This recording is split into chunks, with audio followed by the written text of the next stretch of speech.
Polisi menggelar rekonstruksi kasus tewasnya Ragil Alfarizi, seorang tahanan di Mapolsek Kumpeh Ilir pada 4 September lalu. Rekonstruksi adegan digelar di Polsek Sungai Gelam, Kabupaten Muaro Jambi demi alasan keamanan. Ada 63 adegan yang diperagakan saat rekonstruksi.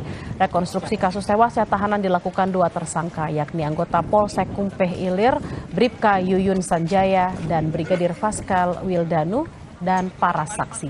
Dalam rekonstruksi ini, saudara, para tersangka memperagakan dari awal penangkapan korban hingga penganiayaan yang menyebabkan korban meninggal dunia.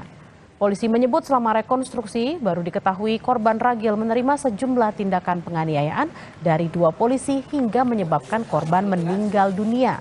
Sementara Kejaksaan Negeri Jambi menyebut masih mengumpulkan bukti lain agar kasus ini bisa naik ke penuntutan. Hari ini kami dari penyidik bersama penuntut telah melaksanakan rekonstruksi ulang dengan TKP yang memiliki kesamaan bentuk dengan TKP sesungguhnya. Digambarkan itu keterangan dari masing-masing para pihak. Jadi itulah tujuan rekonstruksi tadi, kita untuk mengetahui gambaran jelas uraian kejadian, urutan, lokasi, terus peran masing-masing pihak. Hanya mencocokkan keterangan saksi dan apakah ada kebenaran dari keterangan saksi maupun tersangka tadi. Urutan itu dua orang atau satu orang, Bang? Salah satu. Kan secara garis besar sebenarnya penyidikan Kumpeh Ilir itu kan tidak melakukan penyidikannya, Pak.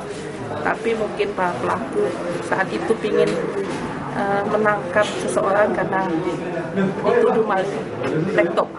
Punya siapa? Yang jelas malam itu pelaku ada dua di sini, korban satu dan yang jaga di pos ini satu lagi tidur. Dan selanjutnya baru dicari lagi alat bukti lah. Bahkan dengan koordinasi kami dengan penyidik di sini, kami akan mencari alat bukti yang kuat supaya kita bisa berkas ini naik ke pengadilan. Sebelumnya, tahanan yang bernama Ragil ditangkap karena diduga mencuri laptop di sebuah sekolah di Muaro Jambi pada 4 September 2024 lalu.